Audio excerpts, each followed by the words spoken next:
Now that your 2023 rookie drafts are either completed or underway, it's time to get an early look into the 24 class. According to NFLDraftBuzz.com, 4 of the top 7 prospects coming out in next year's draft are coming out of the Big Ten Conference. I just want to take a few minutes to highlight some of those players, and I'm going to start with the lowest class projection at the position to the highest. We're going to start with number 4, Donovan Edwards out of Michigan. Edwards stands at 6'1", he's 204 pounds, he's kind of a lanky running back, but he's still very difficult to bring down, especially in space. He has a high usage in the passing game, and he has a fairly wide route tree that they'll use with him. He'll run angle routes out of the backfield. He'll run wheel routes. He's used in the flats a lot with running different screens. He averaged 7 yards per carry on the ground, 11 yards per reception through the air in 2022. He nearly had 1,200 total yards, and that was with sharing time with this other Michigan running back who we're going to touch on right now, and that's Blake Corum. Blake Corum is a small back. He's 5'8". He's about 210 pounds, but he has a low center of gravity. Everybody calls A.J. Dillon Quadzilla. Blake Corum could be the next Quadzilla. That dude's got some tree trunks.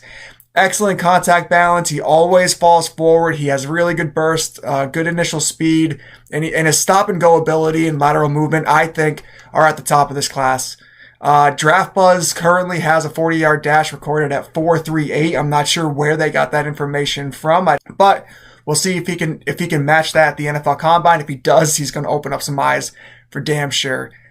He's coming off of a huge production year, 18 touchdowns, tying Bijan Robinson for 5th in the NCAA in 2022, ran for over 1,400 yards. He does have a fairly limited route tree out of the backfield. He'll mostly just be targeted on screens in the flats. He's currently projected to go in the early second round of the NFL draft next year. He's the number 3 ranked running back in this class, according to NFLDraftBuzz.com.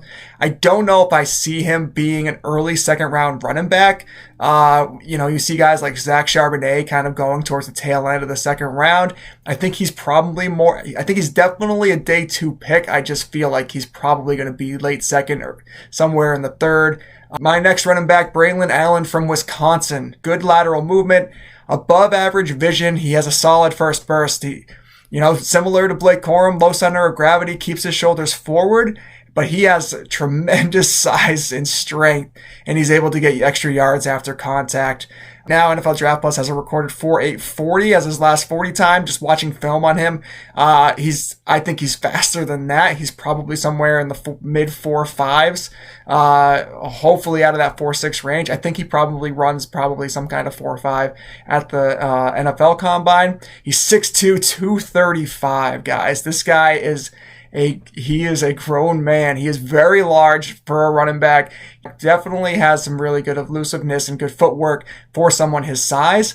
Over 1,200 yards and 11 touchdowns last season, finished with about 5.4 yards per carry, which landed him 86th best in the NCAA, which is not very impressive, but I think it kind of highlights how he's utilized. He's going to be utilized on early downs. He's going to be utilized on short yardage situations. He doesn't have that big playability per se, although I think he did have the longest run out of any running back in college football last year. I believe it was like 97 or 98 yards, but that's few and far in between. Brings me to my next running back, TreVeyon Henderson, Ohio State, right now ranked as the number 1 running back on NFLDraftBuzz.com. A lot of talk in the dynasty community about Raheem Sanders taking that spot from Arkansas. I will highlight him on a different episode. TreVeyon Henderson, 1,248 yards, 15 touchdowns, 27 receptions, 312 yards, and 4 touchdowns through the air in 2021. That year, he averaged 6.8 yards per carry.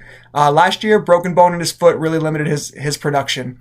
He dropped to about 5.3 yards per carry. He only hauled in 4 receptions in 8 games.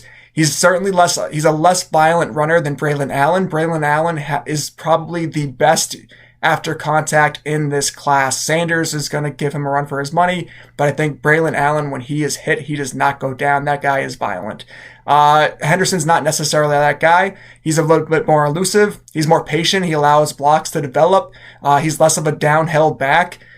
He can certainly produce inside and outside, and he has a more versatile route tree out of the backfield as well. If Henderson can return to his 2021 form, I think he can certainly surpass Arkansas standout Raheem Sanders as the number 1 running back taken in this class. And I think there's a reality where he lands as a late first round pick in next year's draft. Follow us at Just the Tip FFP on YouTube, TikTok, Twitter, on all audio platforms. And rate, review, like, subscribe, comment. Let us know what you guys think. A ton of good stuff coming up, so make sure to check us out, and I'll see you guys later.